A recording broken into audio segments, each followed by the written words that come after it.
Todo estudante de letras já ouviu falar sobre a diferença entre línguas de sujeito nulo e línguas de sujeito obrigatório, o chamado parâmetro do sujeito nulo, na nomenclatura da gramática gerativa. Nesse vídeo, nós não vamos falar sobre o conceito de parâmetro, de princípio, conceito de gramática universal, qual a importância desses conceitos dentro da teoria, por que eles existem, para que eles existem. Vamos falar diretamente sobre as propriedades associadas ao parâmetro do sujeito nulo, as propriedades linguísticas associadas a esse parâmetro. Porque, diferente da ideia mais corriqueira, isso não diz respeito apenas a uma característica de línguas, mas a um conjunto de características relacionadas. A primeira propriedade que diferencia línguas de sujeito nulo e línguas de sujeito obrigatório diz respeito à opcionalidade na realização do sujeito referencial, ou sujeito pessoal, ou seja, o sujeito que corresponde a algum ser no mundo, algum objeto, alguma pessoa, coisa, lugar, e que seja o sujeito da sentença. Numa frase como João disse que vai trabalhar no final de semana, ou João disse que ele vai trabalhar no final de semana, o sujeito do verbo dizer está realizado através da palavra João, porque é inclusive a primeira menção dele. Nós precisamos saber a quem a frase está se referindo. Mas, na sentença subordinada, o sujeito de vai trabalhar é a mesma pessoa no mundo, é o mesmo ser no mundo, João. Mas uma língua como o italiano, o espanhol ou o português pode deixar esse sujeito sem ser preenchido, deixar essa posição do sujeito vazia, como na primeira frase, ou pode preencher essa posição através de um pronome como o ele, nessa segunda frase. Em geral, as línguas realmente de sujeito nulo não manifestam isso como uma opção de fato. Não é que os falantes escolhem livremente entre preencher o pronome ou não preencher com o pronome, mas que existe uma função de ênfase ou de contraste. Então, se for necessário enfatizar ou contrastar, o pronome é obrigatório. Mas se não for necessário enfatizar ou contrastar, o normal é o sujeito nulo, como no exemplo em 1.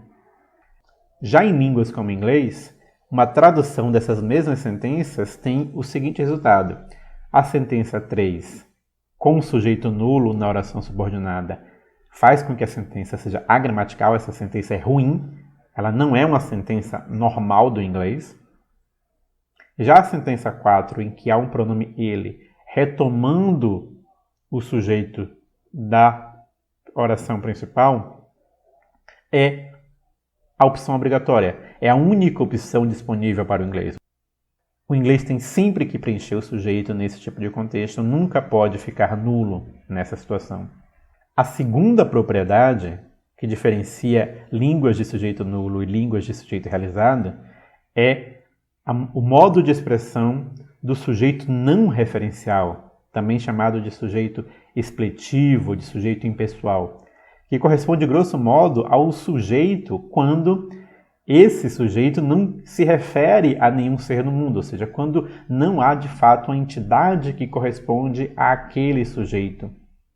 Línguas como italiano, espanhol e português vão ter sempre um sujeito nulo nesse contexto, e línguas como o inglês e o francês vão ter sempre um sujeito obrigatório. Então, uma frase como 5, choveu, ou nevou, ou relampejou ontem, não existe um sujeito aí. E tentar colocar um pronome nessa posição como sujeito é ruim. Então, isso choveu é uma sentença ruim. Também com verbos existenciais, como em 7, havia muita gente na festa, tinha muita gente na festa, essas línguas não manifestam sujeito nessa posição inicial da sentença. E a tentativa de colocar um pronome aí como isso não funciona. Em línguas como o inglês, línguas de sujeito obrigatório, acontece o inverso. Deixar essa posição vazia, deixar esse sujeito nulo é ruim, é inaceitável, essa sentença é agramatical, como em 9.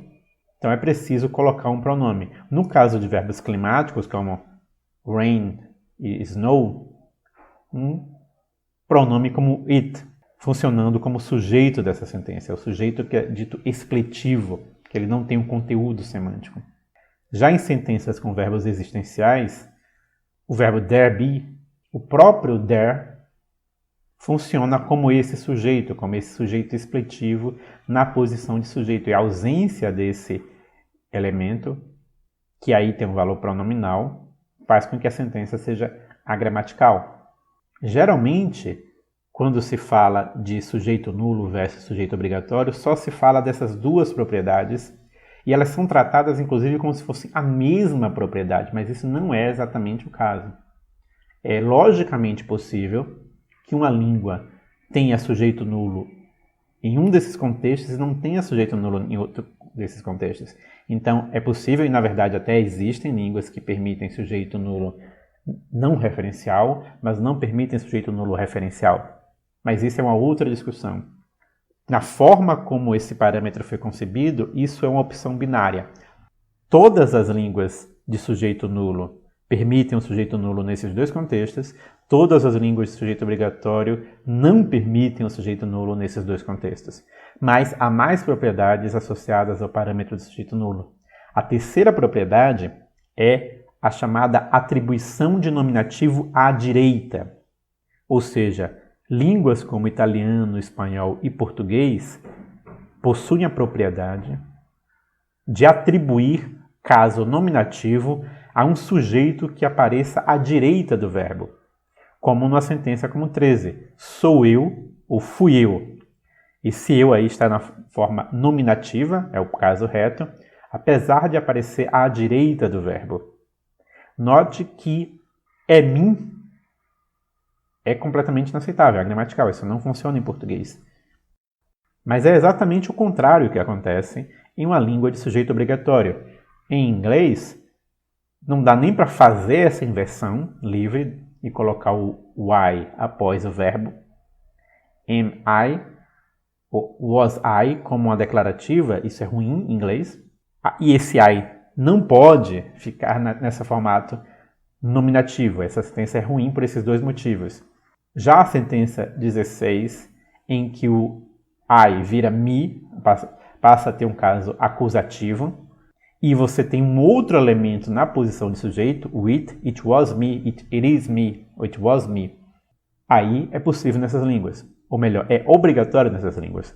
Para dizer algo desse tipo, é preciso que haja um outro elemento na posição à esquerda do verbo funcionando como sujeito, mesmo se não tiver conteúdo semântico, e aquilo que deveria ser o sujeito ocorrendo à direita não pode ficar no formato do caso nominativo, tem que ficar num caso oblíquo, como o me. A quarta propriedade que diferencia línguas de sujeito nulo e línguas de sujeito obrigatório é a chamada inversão livre do sujeito. Grosso modo, tem a ver com a possibilidade de jogar o sujeito para depois do sintagma verbal. Quem estuda inglês sabe que o inglês tem alguns outros tipos de inversão entre o verbo e o sujeito, entre o verbo auxiliar e o sujeito, por exemplo, interrogativa. Isso é um outro tipo de inversão. Isso não é uma inversão livre de sujeito. Uma inversão livre de sujeito é essa que acontece, por exemplo, em sentenças declarativas, em que o sujeito é lançado, jogado para o final da sentença, para depois do sintagma verbal. Jogaram a bola os meninos. É uma frase com a estrutura que é boa em italiano e espanhol. E em português, aí vai depender um pouco. Português europeu, isso é bom, isso é normal. Em português brasileiro, isso já é dependente de alguns contextos pragmáticos que fazem com que essa sentença fique boa ou fique ruim. O que já é uma das várias coisas, uma das várias propriedades que levaram vários pesquisadores a apontar que o português brasileiro parece que está mudando e deixando de ser uma língua de sujeito nulo. Mas nesse vídeo nós não vamos falar sobre essas várias propriedades que mostrariam que o português brasileiro está mudando de tipo. Vamos apenas mostrar aquilo que são as propriedades das línguas de sujeito nulo em geral versus as línguas de sujeito obrigatório. E eu estou usando dados do português por conveniência. O mais correto seria apresentar dados do italiano e do espanhol para vocês. Mas, com relação a essa mesma propriedade de inversão livre do sujeito, línguas como o inglês não podem fazer isso, porque se elas fazem isso e jogam o sujeito para o final do sintagma verbal, essa posição inicial fica vazia. Então, essa posição de sujeito fica vazia. A posição original do sujeito fica vazia. E isso é ruim nessas línguas. Então, o sujeito realmente tem que ficar nessa posição. Para ele não ficar nessa posição, só com alguns verbos muito específicos, isso não é algo que acontece com todo e qualquer verbo. E, novamente, tem que ter um outro elemento sendo deixado na posição inicial, pré-verbal, para ser o novo sujeito da sentença, como no exemplo anterior, it was me. A quinta propriedade diz respeito à posição do objeto em sentenças passivas. Em frases passivas, o objeto direto é promovido a sujeito da sentença, mas em línguas de sujeito nulo, como italiano, espanhol e português, esse objeto direto, promovido a sujeito, pode permanecer na posição de objeto direto, sem ser movido para a posição pré-verbal de sujeito. Então, numa sentença como 20, foram convidados alguns estudantes para a reunião. Nós temos o objeto direto, alguns estudantes, que se tornou o sujeito da sentença, dispara a concordância, faz com que o verbo tenha que ficar no plural, foram convidados, mas permanece na posição de objeto direto. Notem que isso é um tipo de atribuição de nominativo à direita, assim como no item 3. A diferença é que no item 3, na terceira característica que nós vimos, era um sujeito que era movido para uma posição pós-verbal. Em uma língua de sujeito obrigatório, como em inglês, isso não é possível. Então, a sentença equivalente, como em 21, com some students, permanecendo na posição de objeto direto, sem ser movido para a posição de sujeito, é uma sentença ruim, é uma sentença agramatical em inglês. É obrigatório em inglês que na sentença passiva, o objeto passivizado realmente seja movido para uma posição pré-verbal. Ele não pode continuar na posição pós-verbal. Ele não pode continuar na posição pós-verbal. A sexta diferença é chamada de efeito that trace. É a presença ou ausência desse efeito na língua que diferencia as línguas de sujeito nulo e sujeito realizado. Mas o que é esse efeito? Efeito that trace, esse that é para descrever a conjunção equivalente ao que introduz em inglês uma oração subordinada. E o trace é de vestígio, do movimento de algum elemento. Ou seja, isso se refere à existência de uma sequência, numa frase, em que haja um item do tipo that, e logo depois uma lacuna deixada por um elemento que estava naquela posição, mas foi movido para outra posição. No caso, esse elemento seria o sujeito da sentença. Então, numa sentença como 23, Who did you think that robbed the bank? Notem que há uma lacuna na posição de sujeito da sentença subordinada. Essa lacuna está logo depois do that, do complementizador, da conjunção integrante que introduz a sentença subordinada. E essa lacuna ela foi gerada pelo fato de que o elemento que estava aí, que era o who, o pronome interrogativo, foi movido para o início da sentença, para fazer a sentença interrogativa. Isso aí é algo ruim em inglês, é algo que faz com que a sentença seja agramatical, é uma sentença inaceitável em inglês.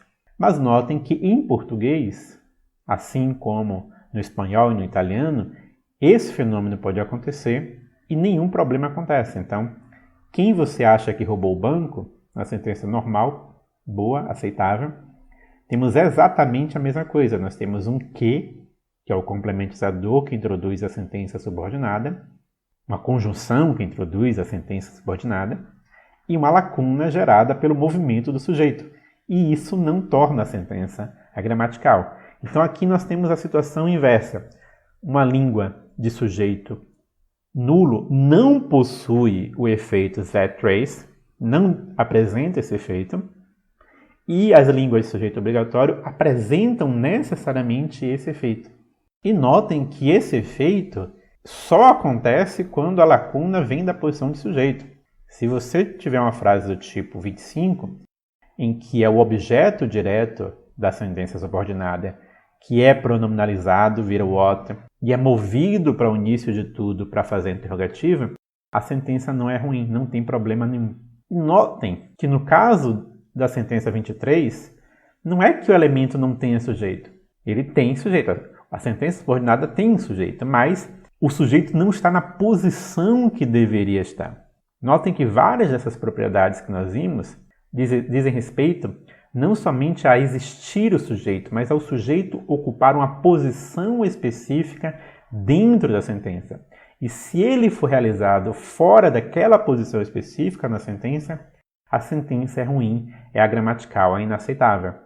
Então, basicamente, o parâmetro do sujeito nulo diferenciaria dois grandes grupos de línguas, em que um grupo, as línguas de sujeito nulo, permitem a omissão do sujeito ou permitem que ele seja realizado em uma posição diferente da posição típica do sujeito, enquanto as línguas de sujeito realizado exigem a presença obrigatória do sujeito e a presença obrigatória dele em uma posição sintática específica na sentença, e não em qualquer posição. Línguas de sujeito nulo tem mais variação de ordem dos elementos, línguas de sujeito realizado tem menos variação na ordem dos elementos da sentença. Bom, isso claramente não encerra toda a discussão sobre sujeito nulo, porque essa foi a primeira visão sobre isso, com base em um primeiro conjunto de línguas, e depois houve vários outros estudos ampliando isso para se analisar muitas outras línguas, para verificar se o parâmetro funcionava de fato. E a princípio, a ideia, como toda a ideia de parâmetro, era que a gente conseguisse dar conta de todas as línguas e dividir todas as línguas com relação a essa propriedade em dois conjuntos. Ou ela é de sujeito nulo seguindo um conjunto de propriedades, ou ela é de sujeito realizado seguindo outro conjunto de propriedades.